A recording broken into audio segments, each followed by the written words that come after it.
thing is working. Three, two, one, and we are live. Can I see myself? I can. Can I see each and every one of you? I think I can. Well, it's Sunday night. Here we are again. If you're here with me, then this means that you have survived another long and tumultuous week like I have. I don't know if you guys remember, excuse me, but last Sunday we were together. I could hardly speak because my voice was so messed up. I was thoroughly convinced that I had lost my voice from yelling at dudes on the job site. Well, now here we are almost a week later. I've now become convinced that I either had pneumonia or COVID or I don't know what I had. No, Michelle, it's not allergies, but fortunately, my voice. Gabby, hi, nice to see you. Love you, sis. But it seems like my voice is slowly coming back. I did not die. I had a couple of feverish nights for real. Um, Still feeling a little bit phlegmy. It's hella weird, but it's been a long time since I had something come along and literally kick me in the nuts so hard that I could hardly even function. So thank you for all of you that sent me your well wishes and ideas. I was like chewing on ginger roots and suckling on willow trees and sitting out under the full moon and chanting and all type of things you guys suggested. I tried each and every one, and guess what? It worked. So I'm here. I'm alive. So I'm super grateful for that. And just bear with me if my voice gives out part way. Just keep in mind, I don't know what it is. Maybe I'll start wearing a tinfoil hat. Is this like government conspiracy stuff? Is that really what it is? Is that why my voice doesn't work? I do not know. But first and foremost, I want to give a shout out to the mods. Those of you that make it, I appreciate you showing up every single week. Appreciate you guys being down there in the mix, shoulder checking all of the ignorant people in this world that decide that YouTube is the place for them to show up and say weirdo stuff and ask weird questions. So, love you guys. I really, really appreciate all of the hard work you do on my behalf. Just so you guys know, my mods, they're hardcore. They're all Second Amendment believers. They got rifles, they got bulletproof vests, hand grenades strapped in here and there. They're out there in the streets. So everybody better recognize. But shout out to the mods. I love you guys. And we've had recently in this channel, we've had a little shakeup in the mod situation. That's the way it goes in this life because usually good mods are just really good-hearted people that show up and they care and they want to participate and they do and they donate their time and effort because that's just how real their heart is for this sort of channel. And to remind you over here, my name is Jason Vukovic, also known as the Alaskan Avenger. I just finished a 23-year prison sentence for assaulting child predators. And now I use my voice when I still have it to uplift kids and families and work on situations that need to be highlighted in our world and things like that. So once again, thank you so much to the mods. I really appreciate you guys. Also, we've had a lot of weird things happen the past month. I don't know what it is. Sometimes while doing live streams on YouTube, I've never really had this before, but mysteriously, the cameras have gone dark. The feed has been lost. All type of weird stuff has been going on the last month. So I want you guys to know, if at any time during this live, I freeze or it goes dark or something, don't trip because I'll either restart a new live. I will petition the YouTube gods. I will have them reset up the connection. I will donate what small amount of funds they do allow me to receive for doing this work. I'll figure it out. So I just want you guys to be aware of that. Scuba Dia, what is up, son? Glad to see you. He says, what's up, Avenger? Good to see you. Keep doing good. You know I will, man. Every single day I work hard. Try to do the stuff that matters. I try to point out the things that matter. I personally have had a very difficult week, but I've had a great week. Um, Really weird, in the midst of all of my sickness, I got called into the foreman's office because I work a construction job during the week. You guys might think I'm just an incredibly smart and hilarious commentator with online platforms, but also Monday through Friday, I got to bust my ass, you know.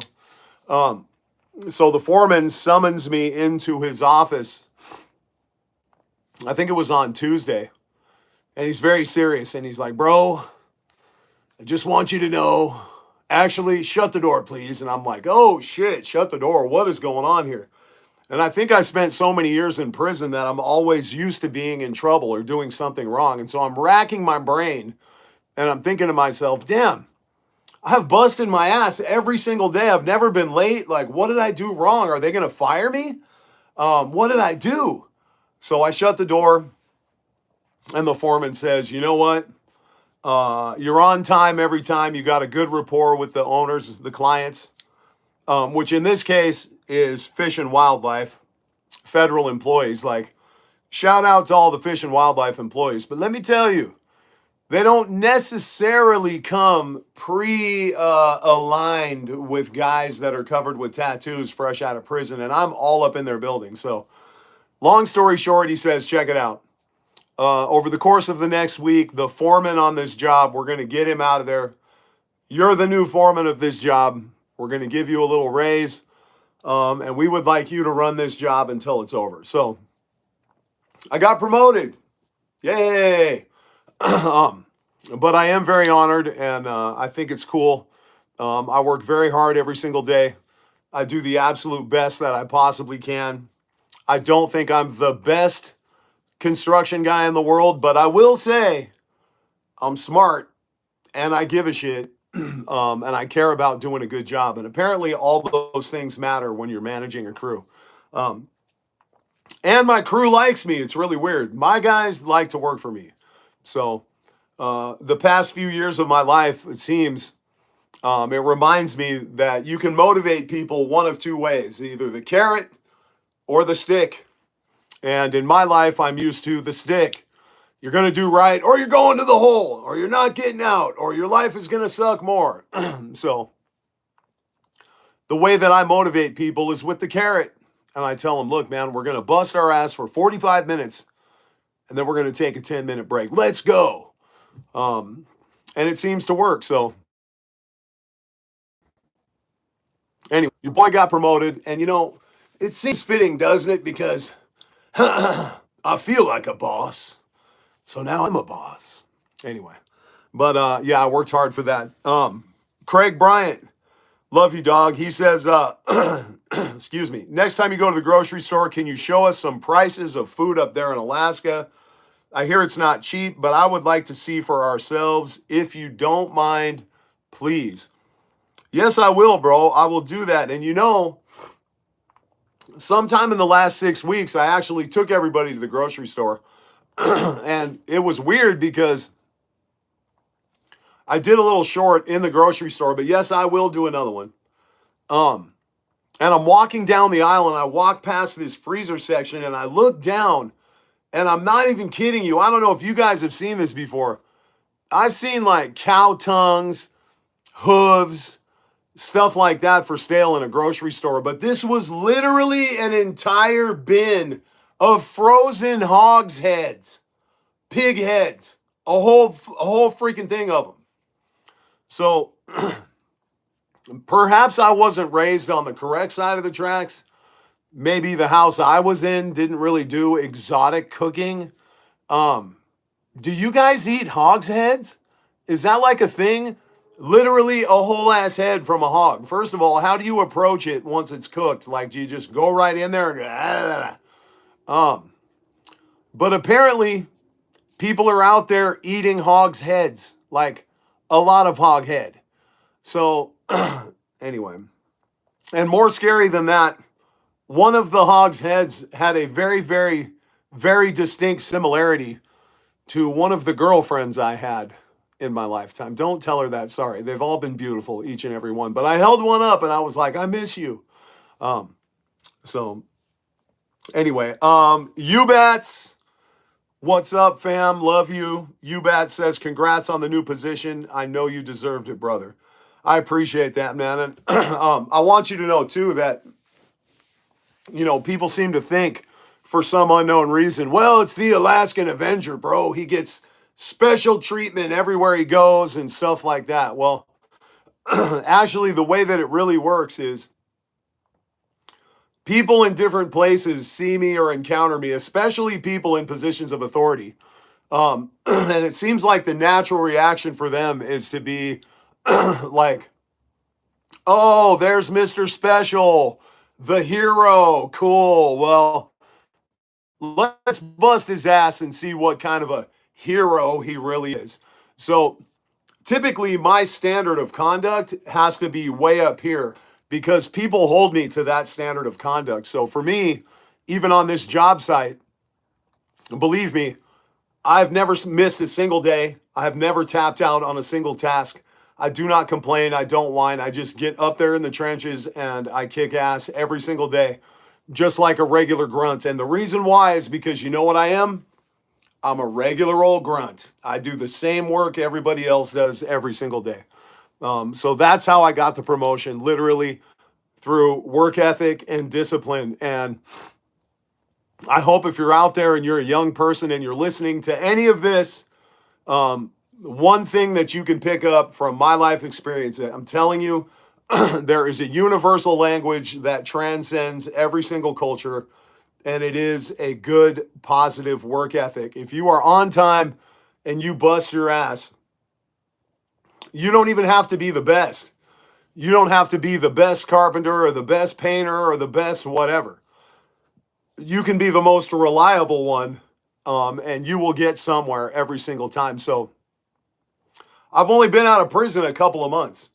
And even at my regular job that I didn't necessarily even want to go get this job.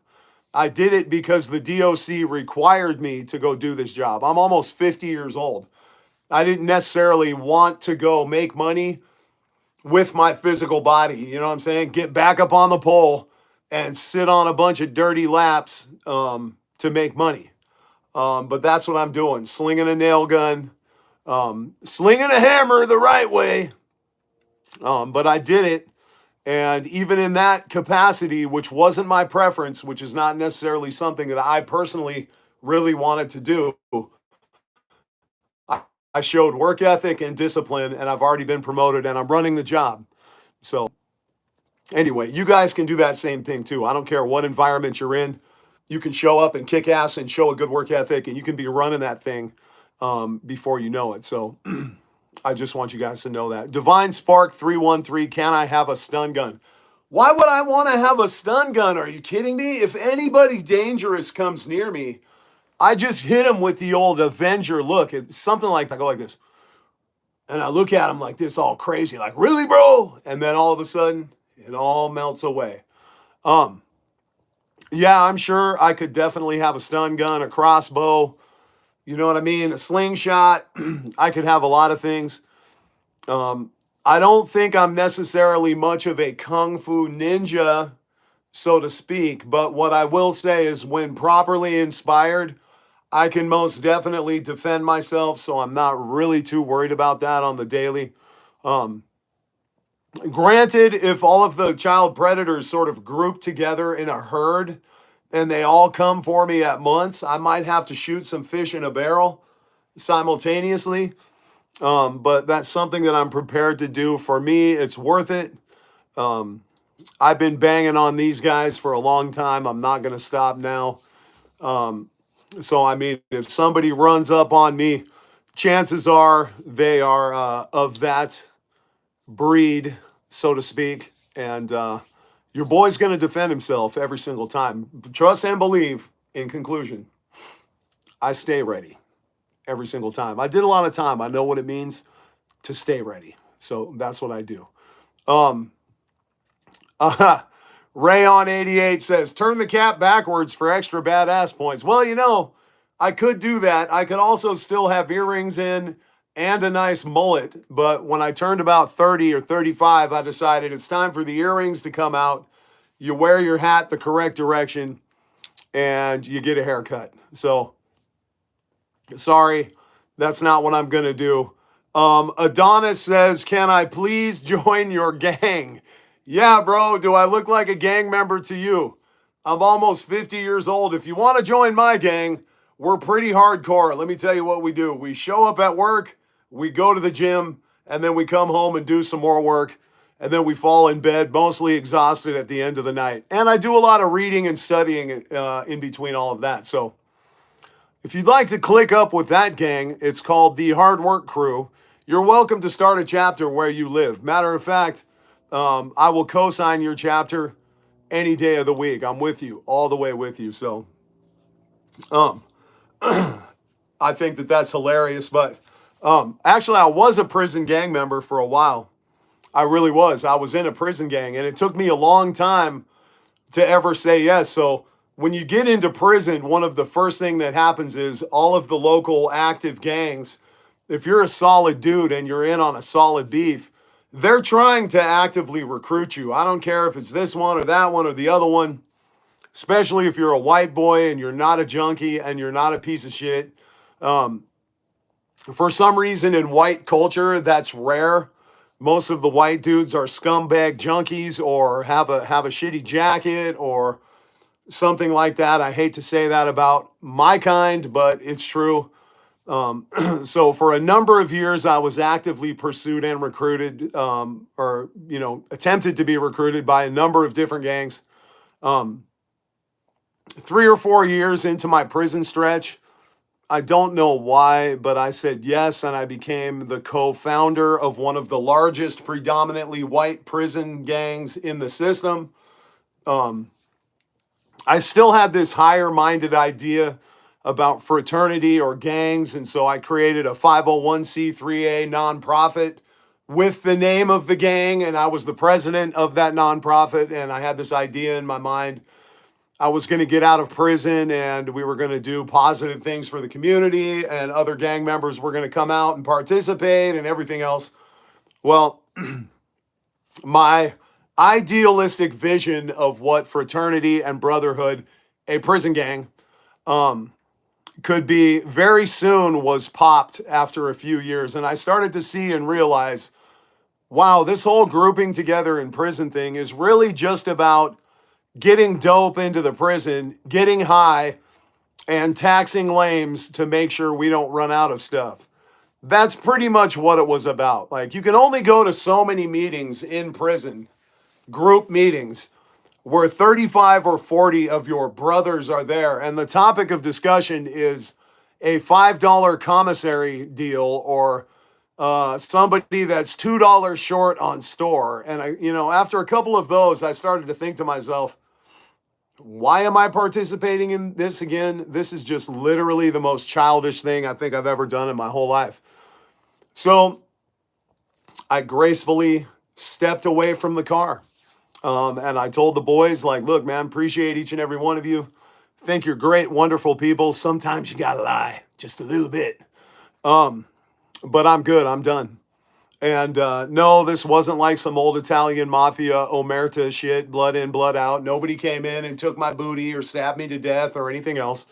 I just literally walked away from the car and told them, peace out. And if you don't like it, come and see me. And no one ever did. And my life was good. My life has been good. So the caveat to that prison gang anecdote is all the respect in the world to the guys that live there and they make family out of other men that are in prison. Sometimes that's what you do to survive. Nothing but respect for the guys that do their shit with honor and do it the right way. But for myself, what I would advise all of you, should you ever find yourself on your way into a penitentiary, don't join a prison gang. Just don't do it. Don't gamble. Don't get in the dope game. And do not join a prison gang. It's not worth it. It's just not. You'll come out with a fancy story to tell.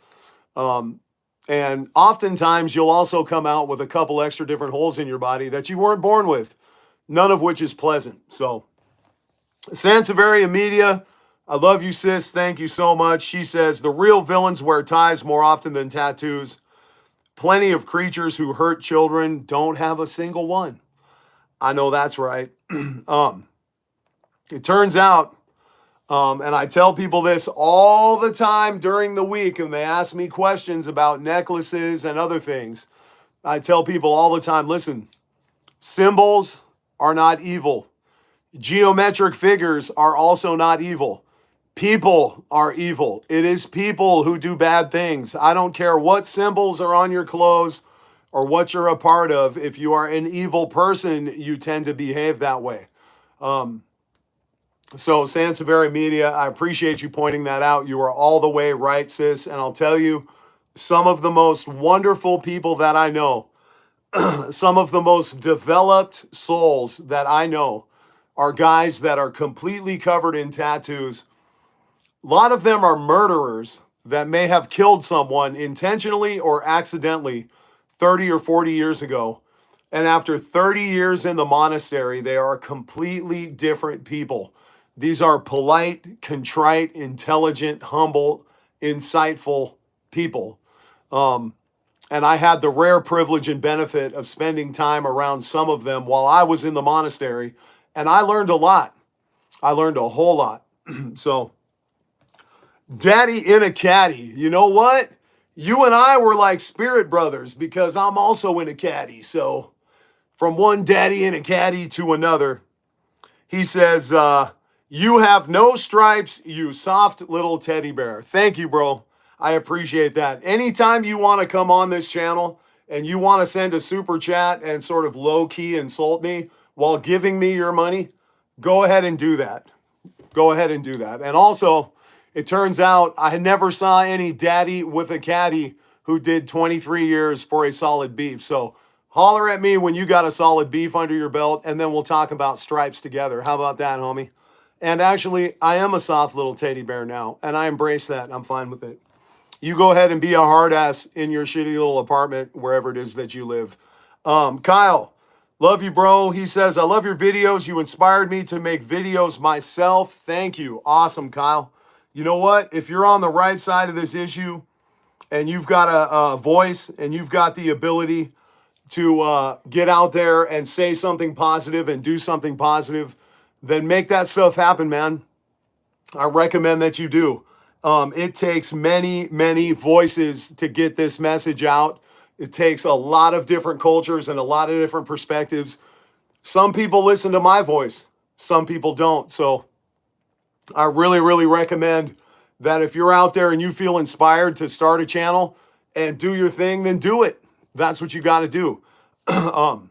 When I was a little kid, if I was surrounded by a whole bunch of different voices and a whole bunch of different traditions that were telling everyone how much kids matter and how important it was that the kids were safe, man, I would have been really, really grateful. Super grateful. So,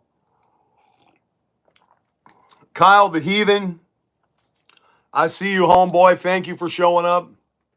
Kyle says, what's up, Alaskan Avenger? Huge fan. Love your videos. Keep on keeping on. And may the gods continue to smile upon you. Skull. Hails up, brother. I appreciate that so much. Thank you very, very much. Richard Keener says, Jason is awesome. Hit those push-ups. Now, I'm glad that you mentioned that because, you know, I spent the last decade doing burpees and running stairs on concrete. And I'm telling you now, contrary to Fatty in the Caddy, people that actually did do time around me know the Alaskan Avenger, aka Lucky, myself, never missed a single workout. Never missed a workout. I do not care what was happening in the prison. If we were on a 5-day lockdown, yes, I was that annoying cellie that got down off the bunk after they served lunch, and I did burpees in the cell for an hour, even if we were locked in, and I would steam the windows all the way up. And depending on what kind of cellie I had, I would either have a cellie that would be underneath his blanket going, oh, come on, bro, seriously, do you really got to work out? Are you serious right now? And I'd be like, fuck yeah, let's go. Let's get this workout. Or I had other cellies that would roll their fat ass off the bunk, get down and work out with me. But I will say, I saw at least 1,000 times while cops were doing walkthroughs in the mod.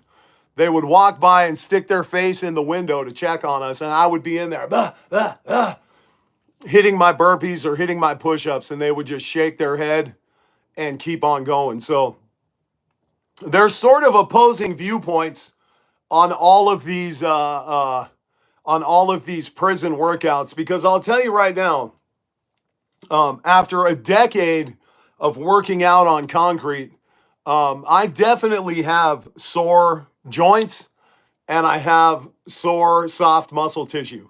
And Misha, I appreciate you deleting this dirtbag's comments, but you know what? I also want to say a special thank you to whoever it is that keeps donating money to say slick shit in the comments. Keep going all night, homeboy. I like it. You're that bored and you're sitting and you have nothing better to do than take fake ass pot shots at a real one, please keep doing it. Empty your wallet tonight, because I need it. I live up here in Alaska where everything is expensive, and I donate a lot of my time every single week to doing positive shit for my community and probably your community, you greasy little dirtbag. So keep donating and keep sending super chats with slick comments for the next hour. Please, I encourage you. Nurse Joy. She says, I'm going to send you some Mason stuff I found in my grandmother's hoard. Grandpa was a 33rd. There's even books written in secret code. Thank you so much, Nurse Joy. I really appreciate it. That's an aspect of my life that you guys see little pieces and parts of. A whole lot of you are naturally inclined to think something evil and terrible about Masonry or Freemasons, but I hate to burst the bubble. Take it from someone who actually sat through tens of thousands of hours of lodge practice. And I hate to burst your bubble. I don't know what the internet has said, but there was no worshiping, and there was no black helicopters, and there was no secret elevators. Really, honestly, what it actually is thousands of hours of memorizing dry scriptures. A lot of time in the Bible and other writings from other masters. And literally, it is thousands of hours of studying on how to make a good man better. This particular fraternity uses the building of Solomon's temple as a metaphor for a man's character. And I'm actually someone who has sat through thousands of hours of lodge ritual and practice. And so I actually can tell you what it really is. Yes, I am quite certain that organized groups of people in positions of authority have used their authority to do horrible things all over the world. Whether it was some Freemasons out there that were politicians that ran countries and then bombed the place, or whether it was Catholics that were priests and turned out to be horrible people that victimized kids, or whether it was Christian missionaries that adopted a little kid and were then convicted of molesting and abusing him. Trust and believe there is good and bad in every single organization. So I recommend, once again, if you're a Boy Scout or you're a troop leader out there and you're a good one, don't leave the Boy Scouts. Be the good in that organization. If you're a Catholic and that's what you practice and that's what you believe in, and you're a good one and you care about kids and you care about getting dirty, grimy priests out of your organization, then stay. And please be the best one that you possibly can be. Because I'll tell you this, in my walk, in my life, I intend to be the best one that I possibly can be. And once again, I hate to burst everyone's bubble, but there will be no point in our relationship over the next 10 years that I'm doing this where all of a sudden I'm going to come out and say, hooray, surprise, guess what? I'm worshiping creepy stuff or something like that. It's just not going to happen. I don't do it. Matter of fact, I don't have time. I will tell you one little secret. There is one thing in my life that I am willing to worship, and that is my girl's body. And I can assure you, when I'm worshiping it, she knows. Trust me, she knows. She's like, oh my God, he's worshiping my body right now. So that's what I am willing to do. Pragmatic Humanist, I love you, fam. Thank you so much. He says, remember this, we are all stakeholders in the human experience and we are responsible for our effect on the world. One light, big love, brother. And you know what? Truer words have never been spoken. And I really appreciate you, man, coming through and saying so. Kyle is here. What are you doing, Kyle? Happy you stopped in on a Sunday night. As you guys can see, there is sunshine streaming in through the windows of my bedroom. I'm sure it's gorgeous where you guys are at, so I appreciate you, Kyle, taking the time to stop in. He says, wood chipper for haters that would call themselves daddy. JD would agree. I know. I came out into this world entering the dating scene, and it's one of the weird things that I've encountered. I had a couple of girls right off top, just talking to them, that were like, okay, daddy. And I was like, yeah, no, nope. Don't call me daddy, please. I don't like that. It feels weird. Please don't. And about the only time that I thought it was maybe a little bit okay was I was talking to this girl who was from Texas, from the deep South. And when you would hear her say, okay, daddy, in her Southern twang, you sort of got the idea that it was like cultural for her. You know what I'm saying? Calling somebody daddy, that was kind of like a Texas thing. So it was only a tiny bit acceptable. But other than that, yeah, absolutely not. I'm all the way with you, Kyle. Miss me on the daddy stuff for sure. Yeah, Stan the man. You got that right, bro. I knew it had a formal term, but I wasn't sure what it is. And Stan the man came through and told us exactly what worshiping your girl's body is called in scientific terms. Thank you, bro. I appreciate that. Irma, yeah, she says, yeah, that is so gross. Those girls clearly have no sense knowing your past and your convictions and values. I know, exactly. Believe me, you're not going to catch me being down with the whole call me daddy thing. Please don't. You can call me a number of things. Daddy, not necessarily one of them. So, I don't know why, but there is a whole lot of people in the comments right now talking about pizza and what type of pizza it is that they would like to eat. Now, I don't know if you guys are trying to compromise my diet on purpose, but I feel like now is the time to segue into telling you another thing that's happened in my week. I don't know if you notice how swole I've become. Not really, but I'm working on it. But I started a whole new diet and exercise regime in the gym. This sort of ties in with one of the comments that came through yesterday. I think I posted a short of me driving in my car, and somebody commented something about hitting the fruit flute. Well, I'm a Gen X guy. I'm like, all right, am I Gen X? I don't even know, but I'm old as Father Time.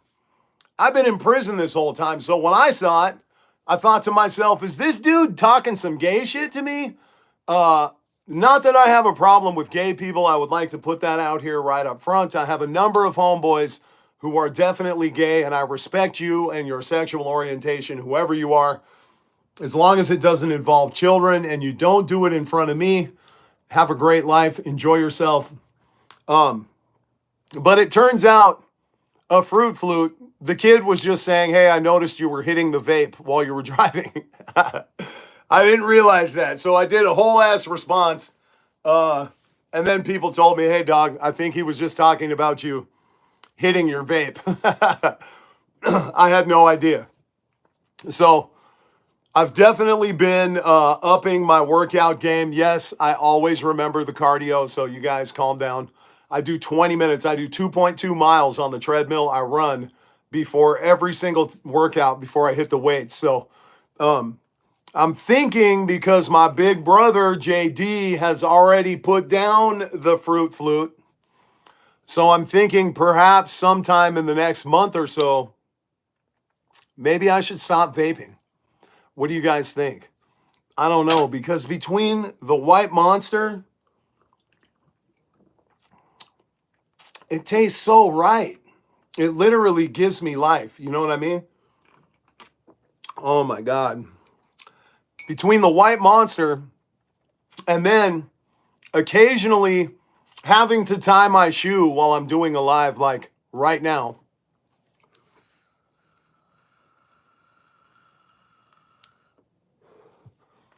I feel like it keeps me out of other trouble, you know?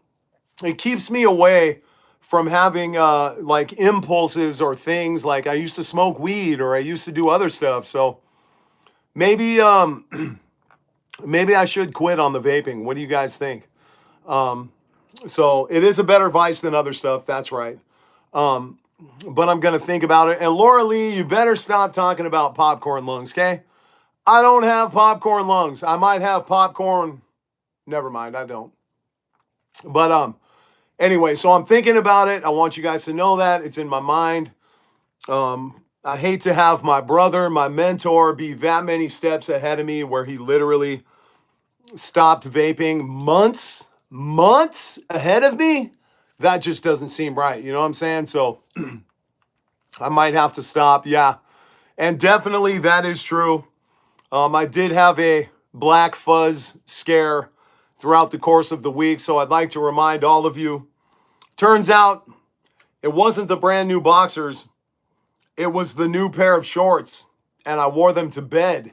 And then I got up the next morning and it was dark and I didn't really see anything on myself until later on that day. So if you guys don't want to have like a false STD scare, make sure you wash your new clothing items before you put them on your body, because there I am standing in the red light machine and I gazed down and I literally almost had a heart attack. I really seriously did, because I'm not a promiscuous person. And I was thinking to myself like, oh my God, what happened overnight? My wiener is destroyed. But it was just black fuzz off my shorts. So anyway, if you'd like to avoid that scare and that psychological damage, which really hits you hard out in this world, wash your clothes before you wear them. Sansevieria Media, she says, minor attraction is not an orientation. Their pronouns should be was and were. I love that. What if you just have another White Monster instead of the vape? I mean, that might be a good idea. It might. And Sansevieria Media brings up an interesting point. You know, another thing that's part of this new world are pronouns. And I want you guys to know how this works. Words are the bricks that make up our reality. So I'm going to leave it up to you to decide. Does something exist before there is a word for it? Or do we create the word for it and therefore it exists? I'm going to leave it up to you to decide which one comes first, the egg or the chicken. But what I will tell you is it doesn't matter what word you apply to that particular deviant act. It will always remain a deviant act. I don't care if a deviant was born that way. It is irrelevant. They can come up with all the terms they want in this world and they can say they were born that way. So be it. You were born that way. Well, guess what? You don't live around us because we live around kids, and you don't live around kids. That's how that works. So honestly, all the terminology in the world is completely irrelevant and doesn't strike to the issue at all whatsoever. What I do know is a individual that has a compulsion to sexualize kids should not be with us in this society. No matter what, period, they shouldn't. So I sort of avoid that whole issue. There's no such thing as normalizing abusing children. That's just not a thing. That's not... If you have a rational mind and you understand life and how it operates, that's never going to be a thing, ever. It will never be a thing, ever. And as long as there is us, there will not be enough of them to make it a thing. And they will try, but it's not going to happen. So, also this week, you guys will see it here shortly. I just did a podcast with a group that is called Sitcom, which is SitRepCom, which is a military veterans group, trauma survivors, guys. They've got a podcast. I will definitely post it. I'll post the links to it, all that type of stuff. I had a really great conversation with Sean Carnell and his homeboy on Saturday. We talked for about an hour and a half. It was a really dynamic conversation. It turns out there is a whole lot of military guys out there that deal with wartime trauma, and they also deal with childhood trauma. A lot of them joined the military as a result of unresolved childhood trauma. That is what led them into the military. So I want you guys to look out for that when I post it, man. It was a really good, positive conversation. You know, if you stick me in certain environments, it will bring certain energies out in me, and I have nothing but the utmost respect for our military members and for the people that give us the ability to do this on Sunday nights and give us the ability to do what I do all throughout the week.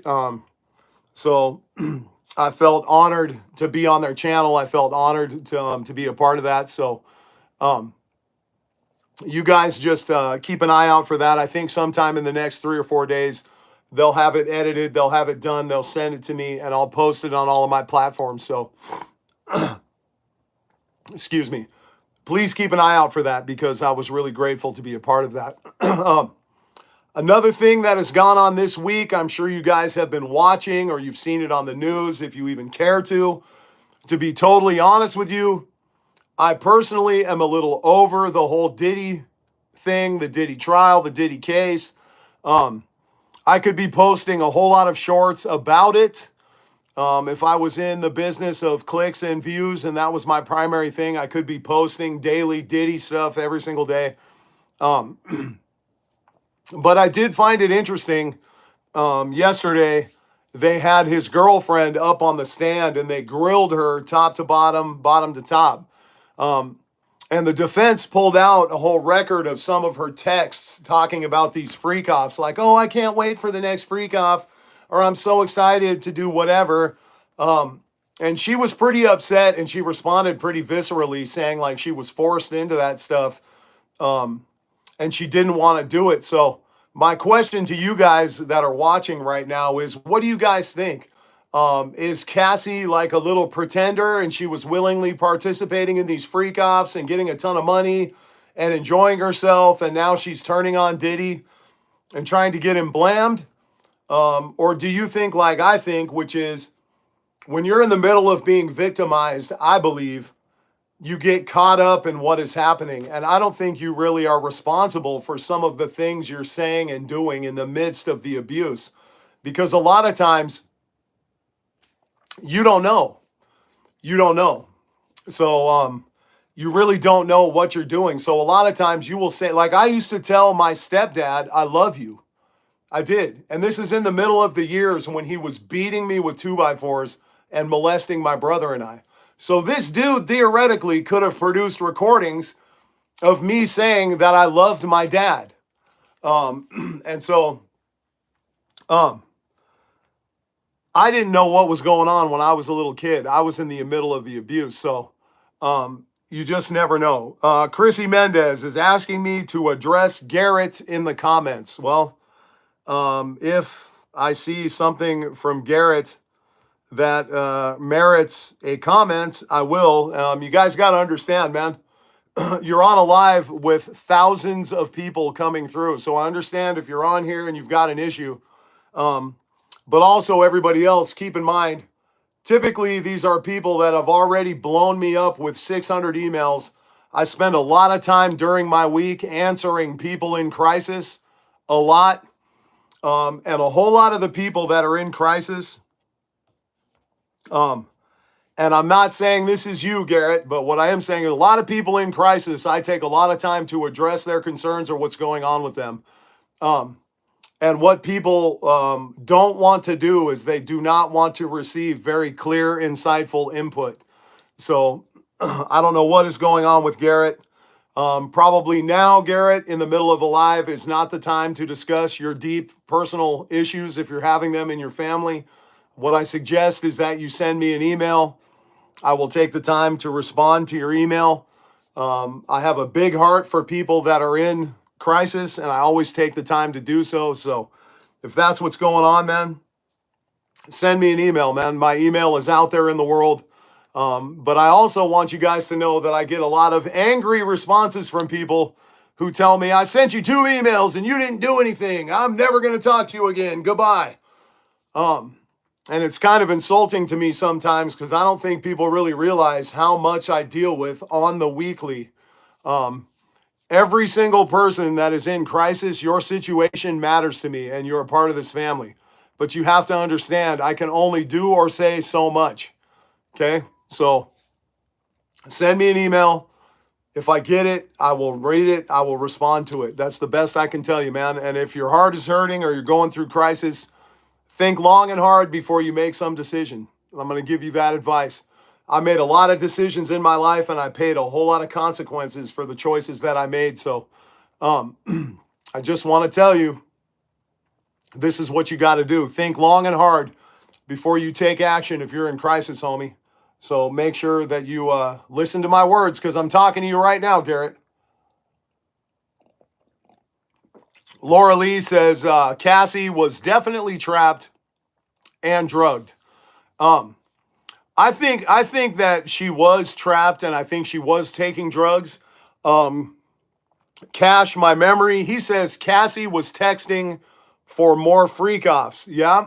And it seems like they produced some text that she was texting and saying she wanted to do more freak offs. But again, if you're somebody that comes from childhood trauma and abuse, and this was a little different form of that, like I say, I know in my life, I used to tell this monster that was molesting me, oh, I love you, Dad. I love you. And I mean, imagine if in the courtroom, this dude would have come in and produced recordings of me saying I loved him and told the judge, like, yeah, this kid says I'm molesting him. Well, listen, he says he loves me right here.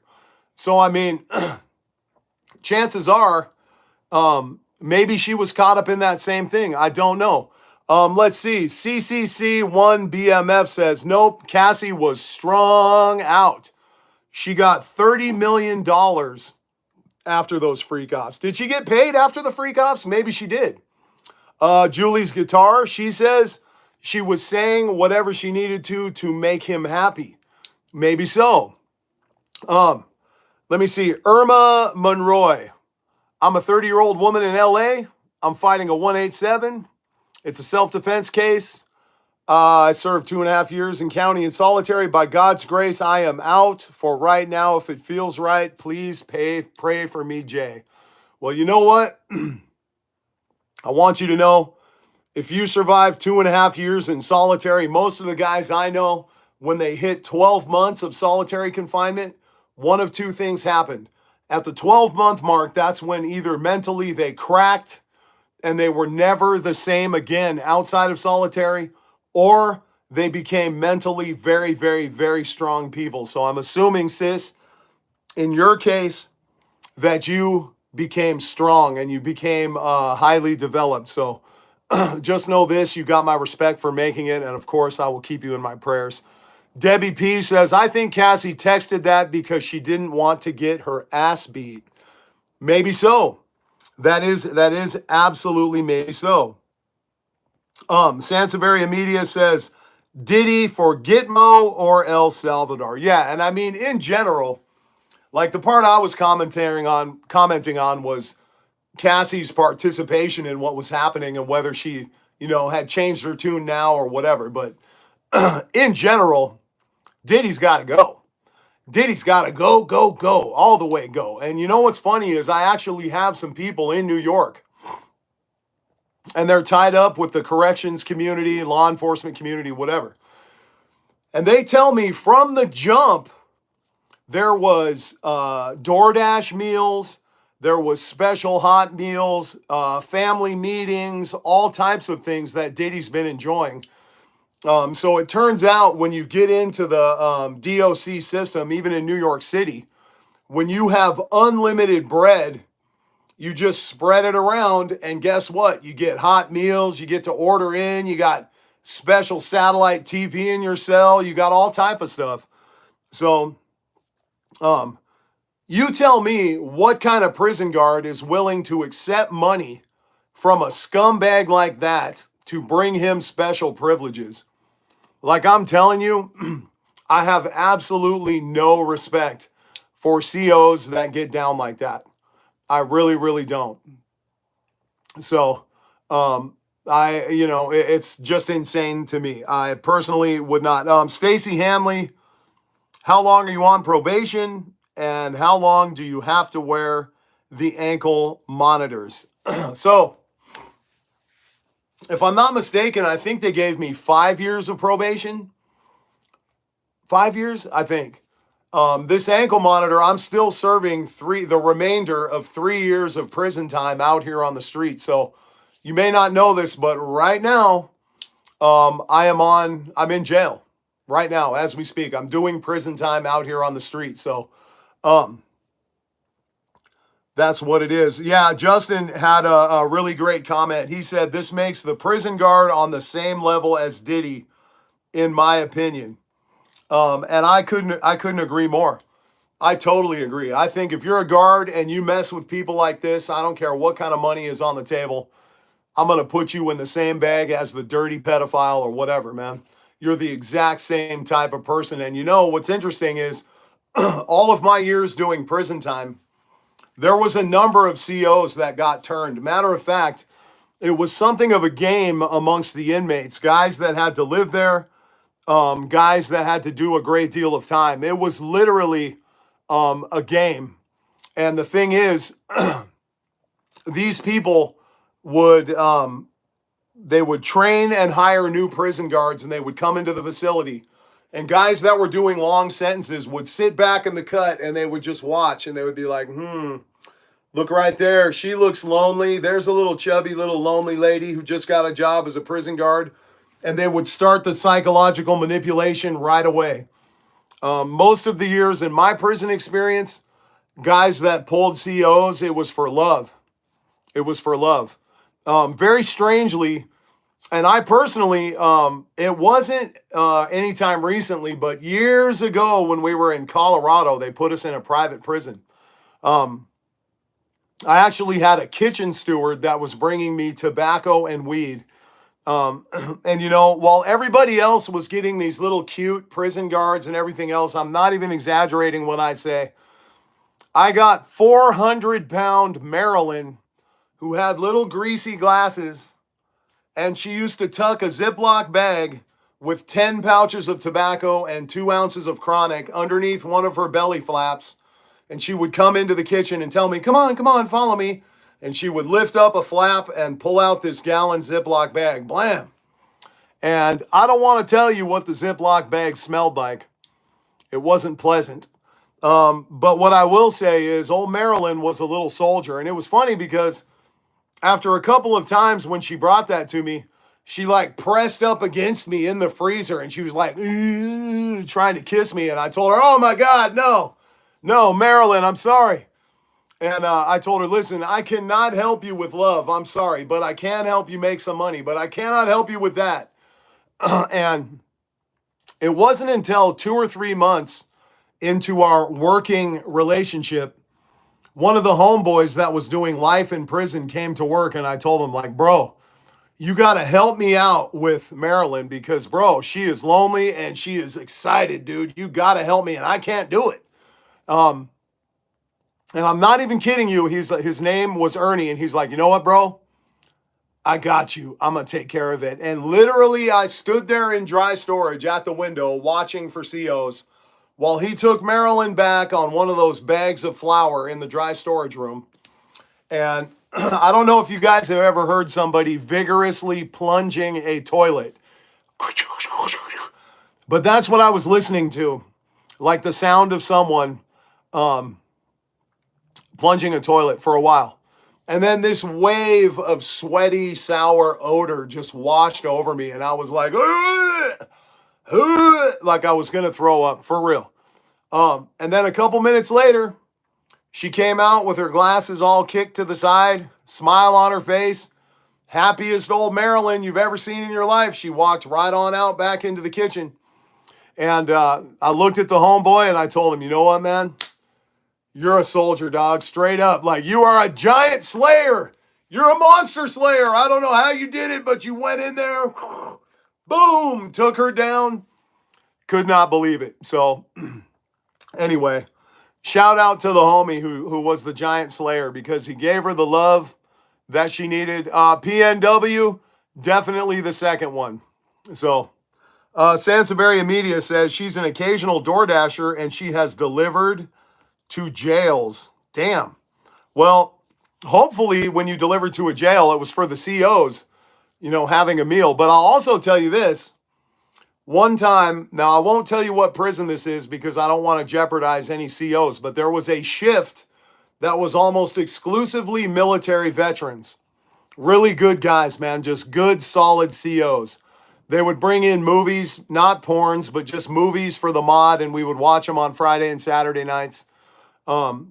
Just good ass dudes, man. And during the COVID lockdown, one day I'm locked in my cell and I hear a little dunk, dunk, dunk, dunk knock at the door. And I look up and it's one of those vet COs. And he goes, "Hey, Vukovic, I got something for you." And he hit the door panel and it flips open. And he slides a paper bag in and I grab it and he locks it up and he leaves. And I put this paper bag on my desk. And mind you, this is in the middle of the COVID years. We had been locked in that mod. We had not left the mod for almost 2 years. 2 years, think about that. And I opened that bag and inside there is a tinfoil ball with something warm in it. And there is a styrofoam cup, like a soup bowl with a lid on it. And I open the lid and I smell it. And I thought it was like some type of fish soup or something. It was warm. And I start drinking it and I'm like, oh my God, this is the best tasting fish soup I've ever had in my life. I wonder what kind of fish it is. And then I unroll the tinfoil and it is slow roasted barbecue pulled pork that this dude had slow roasted himself at his house. And about an hour later, he comes back by and I tell him, "Man, what kind of soup was that, bro? What kind of fish soup was that?" And he says, "Fish soup?" He said, "Bro, that was lobster bisque in that bowl." And so the first and only time in my life that I have ever had lobster bisque and slow roasted pulled barbecued pork was sitting in the middle of a prison cell in the middle of nowhere in a maximum security joint.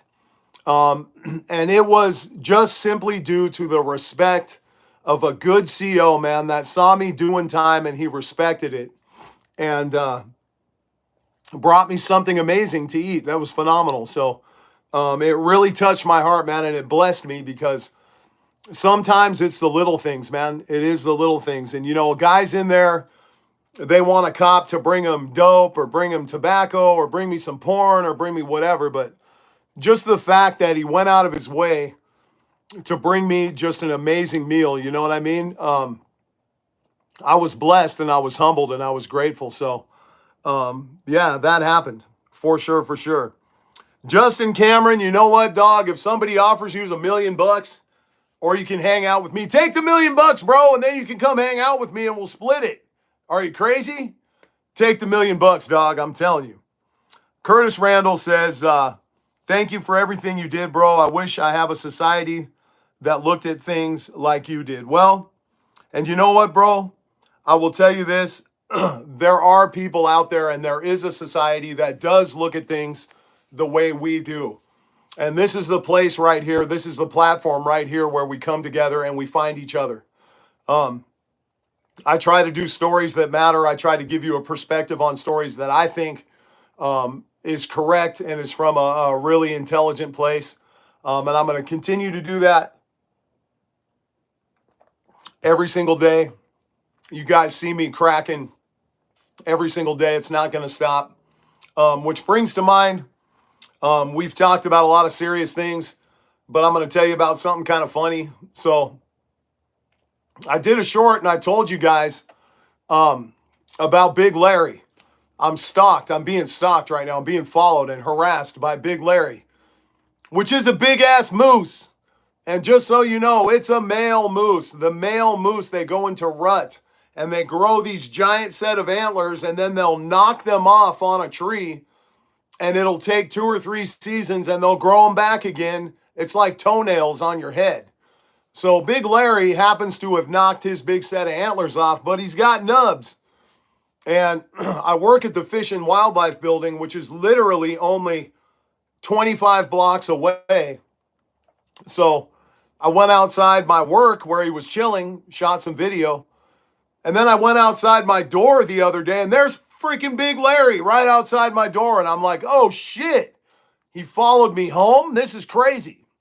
So a whole lot of people sent me messages like, be careful, man, be careful, because those moose, they will stomp you out.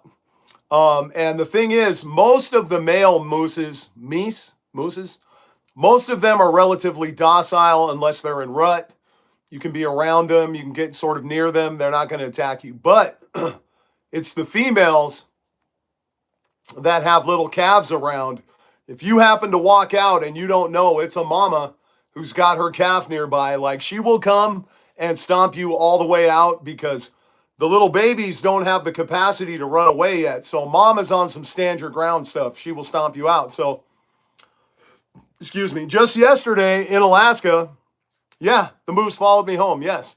So just yesterday in Alaska, Providence Hospital obviously is in the business of birthing children all the time. Well, I guess a female moose walked right up outside Providence Hospital, right outside the birthing center, sat herself on down and proceeded to give birth to a calf right there at the hospital. And so I'll post a short later on, probably tomorrow morning, and I'll show you guys video of that little calf, brand new. And then I'm also going to show you a little clip of somebody getting stomped all the way out by a moose. So you guys have no idea how fast these massive animals can just go into action and bam, bam, bam, bam, bam, bam, stomp you out. Like, you think deer are aggressive? They're not. Big, massive moose, they are. Surfboard, what is going down, my G? He is in the house. I'm glad to see you, man. Thank you so much for your faithfulness every single week. And in the comments, I see my brother Surfboard pop up doing his thing. I appreciate you, man. Surfboard says, hey, I thought his name was Bullwinkle. Good to see you, brother. Maybe I should start calling him Bullwinkle. Maybe that's why he's so insulted and he followed me home. I've been calling him out of his name. That's a prison thing, by the way. That's what dudes in prison used to say. First couple of times I heard that, I had no idea what it meant. Like, you walk by and somebody would tell you, man, you ain't going to call me out my name one more time. And I'm like, call you out your name? What does that even mean? I don't know what that means, bro. What it means is calling me anything. So in prison, that can be kind of difficult because you might refer to somebody as bro or homie because you don't know their name. Well, if they want to hate you, they will say, don't you call me out my name, homeboy. Something like that. So I figured it out real quick. I also had one time in prison where it was inspection day. This is kind of funny. And the mod workers in the mod were all black dudes. And it was kind of a crew of black dudes. And I remember on inspection day, literally, I'm just trying to be respectful and polite. And I walk up and I go, hey, you boys need any help? And I'm not kidding you, man. It almost popped off into a riot right then and there. This dude got so mad at me. Who are you calling a boy? Don't you ever call me boy again. And he just lost his shit. And I was like, hey, bro, my bad. What I'm saying is, do you guys need some help? That's what I'm trying to say. I'm not calling you a boy. So in prison, I think sometimes people hunt for reasons to pop off. You know what I mean?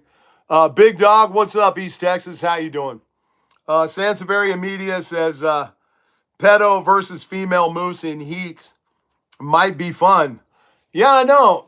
You know, that's the weird thing about these pedophiles. None of them seem to have a hankering for anything bigger or more powerful than them. Have you seen a common theme here? I think I have. They're sort of attracted to things they can easily dominate and have power over.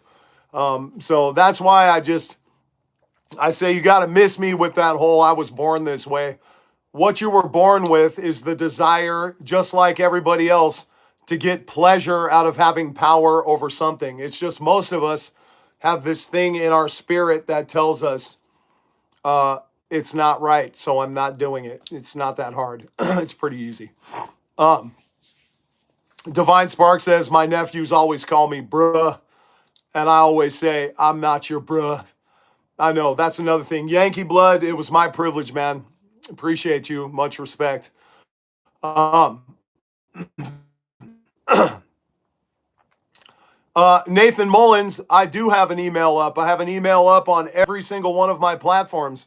All you have to do is look up towards the top of every single platform I have. There is an email everywhere. Matter of fact, Nathan Mullins, one of my mods, just put the email right there. So there you go. Dom the Rockhound says, where did you get that art on the wall? Bro, if I told you the deep and dark recesses that I had to go to get some of the artwork on my walls, you wouldn't believe it.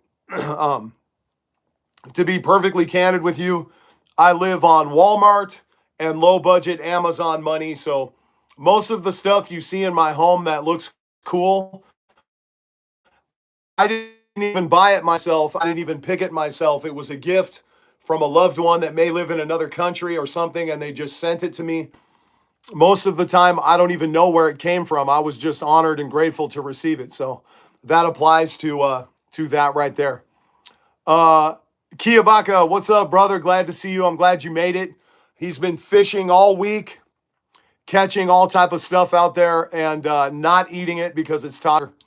And he says, brah is Hawaiian. Bro is jive. Bruh comes from South Africa. I love this guy. He's smart, and he knows a lot of stuff that the rest of us don't. Nathan, I see you, and one of my mods put the email on the comments, and it already went by. So rather than messaging me on the comments and telling me you'd like to send me an email, pay attention. They put the email in there, bro. It already passed by. You weren't watching. Mudafutta, how you doing, brother? Have you heard of Alex Rosen from Predator Poachers? Yes, I have. Matter of fact, I just saw a couple of Alex Rosen shorts. I actually posted one. I did a short that included some of his video. I think this was one where he blamed a 25-year-old school custodian who had been on there trying to engage with a 13-year-old from the high school. I think the way Alex Rosen does his thing is probably very effective. I like the fact that they do a lot of evidence collecting and documenting, and then they turn the shit over to the police and try to get them to do their due diligence. I think that's cool.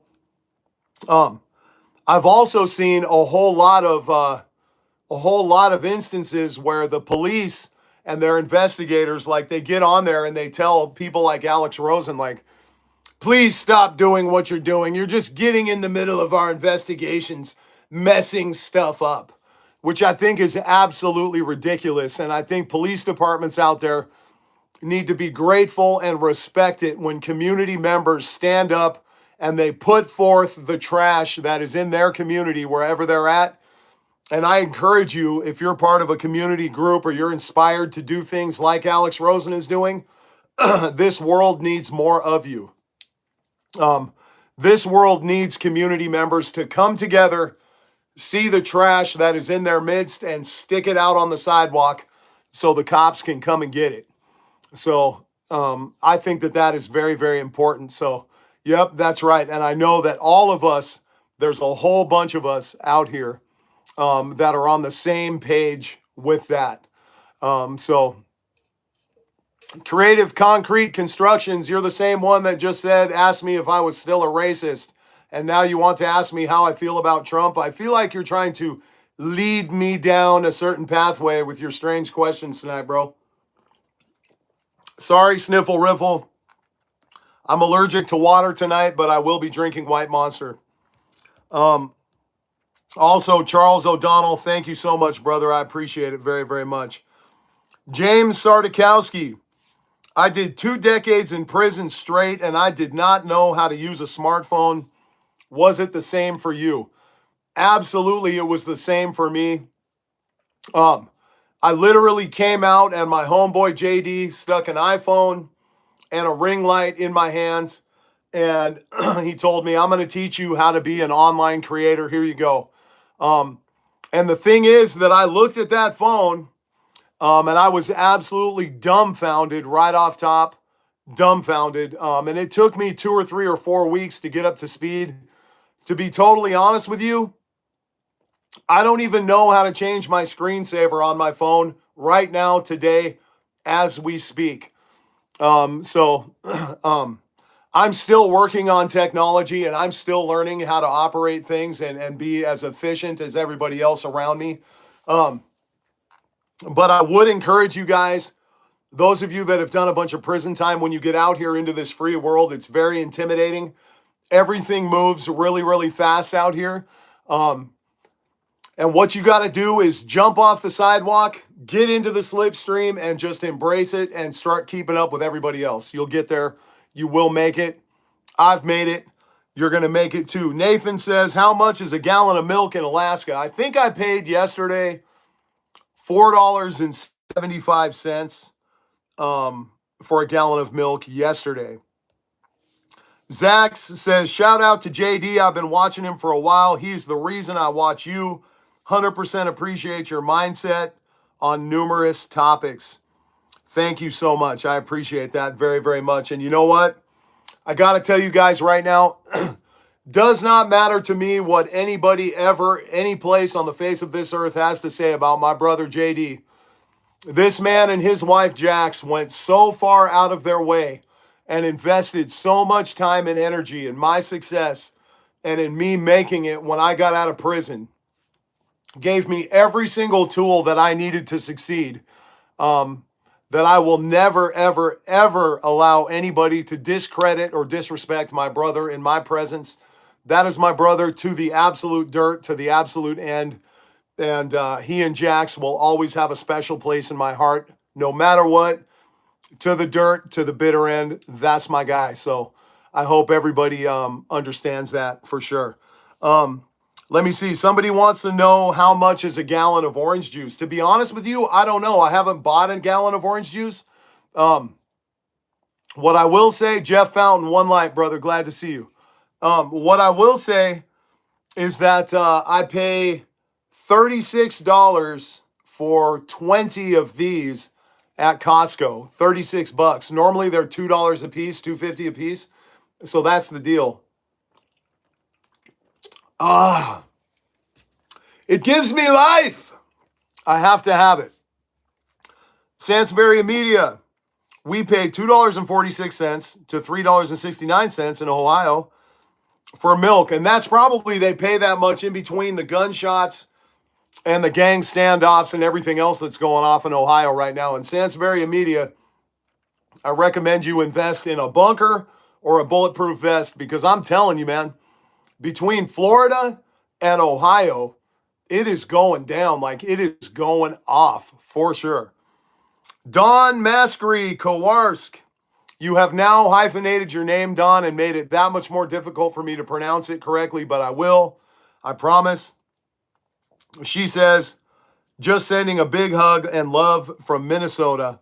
One light. I appreciate you so very much. Zachary Gillespie, did you get the dividend when you were locked up? So, actually, some of you guys might not know this, but in the state of Alaska, they have what's called the Permanent Fund. The Permanent Fund is based off of oil revenues here in the state of Alaska. So, if you live in Alaska and you're an Alaska resident, every year they give a check to every single Alaska resident. It's called the Dividend Fund. Usually it's somewhere between $600 and $1,200. So like if you're a family and you're married and you've got 4 kids, you're going to get 6 checks from the state of Alaska once a year. Sometimes it can be like $7,000 to $10,000 total if you have a big family. It means a lot to families up here. But the answer to your question is no. I haven't gotten a single dividend in over a decade, because there's a little clause in the dividend fund, which is if you've been arrested or charged with any crime, or if you have done any jail time during this calendar year, you are not qualified for the dividend fund. So I have done jail time every single one of the last calendar years.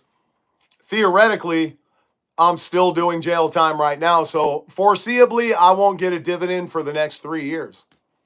And then I can apply for it if I choose to stay right here in the state of Alaska, which chances are I may not stay here in the state of Alaska because I've done my time. I've done my thing here. You know what I'm saying? Nathan, I want to be clear. I want to clarify with you. I said 7 to 10,000 if you were a family with 4 kids. The checks are usually $600 to $1,200. So you would get 6 of them if you had 6 people in your family.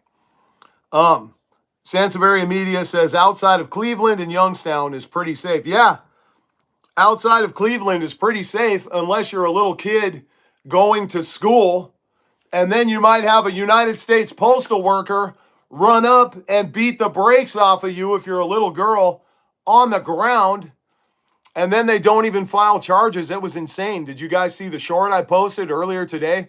Literally, it's on video. A postal worker in Cleveland beating the shit out of a little girl on the ground. 7 months later, they haven't even filed charges because, oops, the school police officer sent all the police reports to the wrong district attorney's office. Absolutely insane.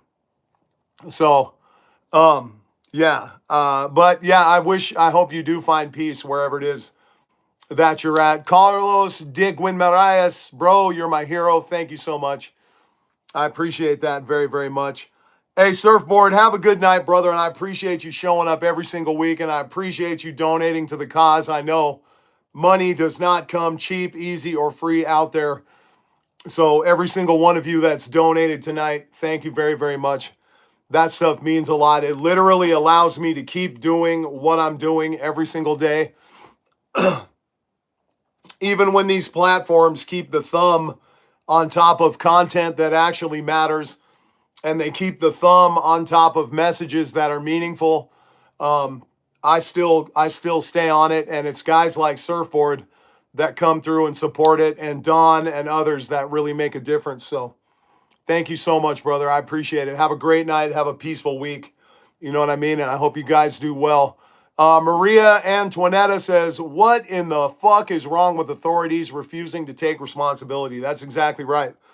And I sort of wanted to put the pressure on the chief of security from that Cleveland area, because if you're the chief of security and you're the one overseeing all of these little security issues, shouldn't this have crossed your mind like 6 months ago? Like, hey, how come we never got this person arrested?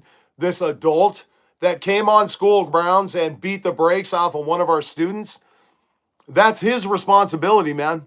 That is in his lap. So maybe if you guys have time, you can go back and watch that short. You'll see that I posted the phone number. So anybody in this community can blow this chief of security up and tell them, get out there and handle that stuff. So that's what I think is called for in this circumstance. Justin Evans came through like a boss. I really appreciate you, bro. One Light, I love you, man. He says, keep up the good work, my brother. You already know I will. Micah, he's out for the night. He says, keep doing what you're doing, and the U.S. postal system should be held accountable. I know, it's a really weird thing. The United States Post Office even issued a statement, and they actually said on paper, which blew my mind, yeah, this postal worker was not on duty, so basically we don't care. That is bizarre to me. So if you're wearing the uniform of the agency that you work for and you're out in the streets stomping out little kids, the Postal Service does not care as long as you're not on the clock? What the hell? One of the most bizarre things I think I've ever seen from a federally funded organization. Now, they're not a government agency, but they're funded by the feds. That blew my mind. So, yeah, the chick should be fired immediately and handcuffed and thrown in jail. I'll tell you this right now. If I'm out there in the street tonight beating up a little kid, I assure you I'll be in jail in 30 seconds. 100%. David McNew, I watch your videos and I love what you do. I stand for people like you. What you do is the reason why I am 2 years sober from fentanyl. And I got my daughter back and my CPS case is closed. Thank you. You know what, David? I got your back, brother, and I'm hella proud of you. I got a whole lot to say about fentanyl and about the things that it does to our society.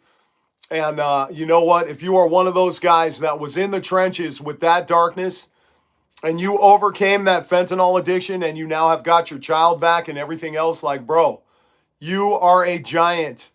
You literally are a giant for real. And also, I want you to know, due to the fact that you have defeated that particular addiction, you now have a skill set and you have an understanding of it that most other people do not. So I would encourage you, where you go on the daily, use your experience to educate others and to uplift others. And usually the best way to do that is in small little pieces. Sometimes it's just a little thing that you say that can definitely uplift others and make all the difference in the world. So I encourage you to do that, man. You're a victor. You won. Use that. Kurt Hafferty is here. Love and respect. What is up, Kurt Hafferty? He is one of my white monster brothers out there in the street. And also, Kurt, let me tell you, dog, I don't know if you noticed, but I did a little short about a guy that was paying moms meth so he could have sex with their 3 and 4 and 5-year-old kids. And I want to give a special thank you and shout out to Kurt Hafferty because he sent me the video of a 16th century punishment where they strap a guy to the front of a cannon and pull the trigger and it completely disintegrates his body. And Kurt, I don't know how you knew, bro, but I knew that you knew that I knew. And I found the perfect spot for that clip that you sent me right at the end of that short. And you and I both know, I wish that that form of punishment was still available today because I found the perfect guy that we should use it on. So Kurt, mad love, bro. Super respect you, and I appreciate it. And, bro, I also watched your short about White Monster, and I couldn't agree more. You're a pussy if you don't like it, because we do. Straight up. Forrest Dunlap, I see you, man. Thank you so much. I appreciate you. Fred, hoorah. How you doing, man? U.S. Marines in the house. He says, what's up, big homie? How you doing, my brother? I'm doing well. I'm surviving. I'm working my ass off. As you can see, my voice box. Thank you, Kurt. I see you, man. I appreciate you. As you can see, my voice is coming back slowly but surely. Irma Monroy says, where would you go? Obviously, if I left Alaska. If I leave Alaska, you know what's weird is during those 10 years that I was doing prison time, I used to lay back. The few moments that I was able to lay back and visualize something for my future, I thought about blue skies and white sand. Blue skies and white sand. And the water that's so clear, you can actually see through it to the bottom. And honestly, I don't know where that is in this world. I don't know if it's a lake. I don't know if it's an ocean.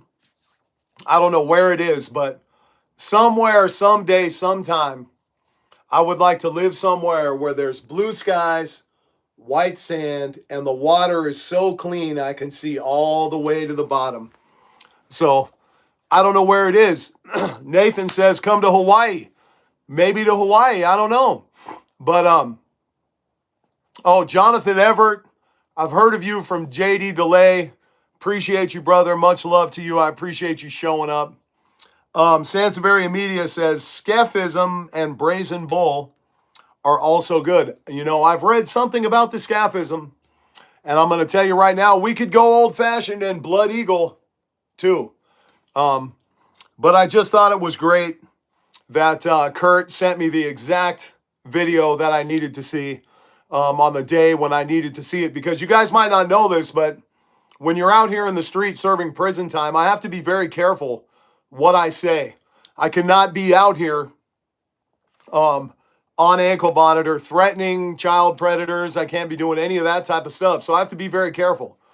So sometimes showing a prior legitimate legal form of punishment from the 16th century is very appropriate and makes a whole lot of sense. Isaac says Tennessee has some beautiful places. You know, I'll tell you right now, I wouldn't mind going to Tennessee. I like me some Southern culture. I really do. I probably would fit right in Tennessee too, but you never know. You just never know. I don't know where I'm going to end up. David McNew says, when is your parole up? Well, here's what I'm going to tell you, dog. I got almost 3 more years of ankle monitor and then 5 years of parole. But here's the deal. The DOC is very specific. Thanks, Jeff. I appreciate you. Maybe Georgia, I know, right? Here's the deal. The DOC is very specific with their parameters. And strangely, here's what they've said. They've said this. As long as you pay us our $17,280 or $17,600 in restitution that you owe us for the medical bills for a dead child predator, if you pay those medical bills off, excuse me, then you can apply to be released from everything early. So I'm to the stage in the game where perhaps if I can figure out a way to pay off the amount of money that I owe them, and life is very expensive nowadays, it's not easy. If I can pay them the $17,000 in fines that I owe them for the assault that I perpetrated on a child predator 10 years ago, then I can apply to be released from all of this early. So we'll see. Nurse Joy just became a member for 1 month. She says, I teach people that street fentanyl is different from the kind used for end-of-life care. It is a useful, essential tool for comfort for the dying. Morphine too. And she makes a good point there, because you know what? For every chemical on this earth, there is a proper use. And somehow, for some reason, all of the chemicals that have a proper use are the ones that people figure out how to abuse. And then the next thing you know, we vilify the chemical and we say the chemical is horrible. It's not the people that use it in weird ways. So I'm not here to shame people that are addicts or anything else. But what I will say is fentanyl has a place. Opium has a place. There's a place and a purpose for all of it. What it is not meant for is for out in the streets and a bunch of people doing it. That's what it's not meant for. So let me see here. James Sardakowski, did your brother contact you yet? No, absolutely not. I don't know that Joel will ever reach out to me again. He is busy living his best life. He's got a very successful business. He's probably a multimillionaire at this point. And the thing is that he's basically said that hearing anything from me, hearing anything about me, is, too much for him to handle, too much for him to process. I personally think it's total bullshit. I think that he needs to get over it and reach out to his brother, but that's how I feel. But sometimes my feelings don't make a difference, man. It's up to him. So we'll see what happens. You know what I mean? And Kurt says, I got you, bro, family. That's right. And you guys have become my family in the meantime, and I really appreciate that. Forrest says, what a joke. You got to pay $17K for what? What about the real victims, the kids who need help and support and money? I couldn't agree with you more, man. I honestly find it kind of interesting that the person whose medical bills I owe the state for is dead. So the state is going to be retaining that money. They're not giving it to anybody else. But I also know better than to sit here and talk a bunch of smack about the state when, due to their kindness and largesse, I am out here on ankle monitor. I have this privilege. So I just have to be grateful for the things that I've been given.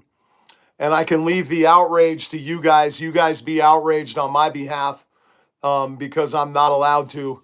I have to be just contrite and grateful and humble.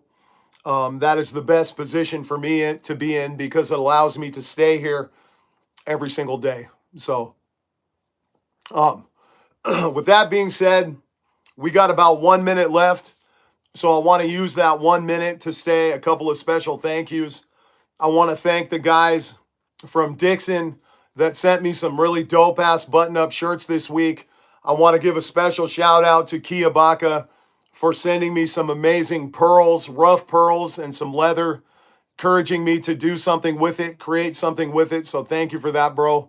I also want to give a special shout out. I got a package of food this week. There were some White Monsters in there. There were some natural snacks. There were some things I've never seen in my whole life, and I actually ate them, and they were amazing. So thank you very, very much to those of you that sent food out to me. That was really, really kind and nice. I appreciate it from the bottom of my heart. Obviously, nothing but love and respect to the mods that show up every single week. You guys are family to me on this platform. Keep watching all week. I'm sure there'll be some bangers coming up. I'm sure there'll be some stupid and dumb stuff that I say that I think is hilarious. You might find a chuckle in it. And also, I want to clarify, when I make a joke and I say a prayer before I eat my food, just because I say baby Jesus, Forrest Gump, and Obama does not mean I'm a liberal. So, just so you know, I'm a pretty smart cat. And that was sort of a referendum on how many people deified Obama and how they think he's like this godlike figure, when in reality, I think we can all agree there were some mistakes made on his part. So, just wanted to clarify that. And with that being said, I hope you guys have a blessed week. I hope you guys have a great week. If there's somebody near you that you love, give them a hug. You're getting a hug from me from all the way over here. And let's do this again next Sunday, okay? You know I'll be here. I'll have my voice all the way back by that point. Also, if you haven't done so yet, go to convictclothing.net. Get you some merchandise. You guys need it, man. There's dope-ass hats, t-shirts. We'll be dropping new shit this week. So everybody have a wonderful week. I love you guys. One light. And hug somebody near you that you love, okay? I'll see you guys next week.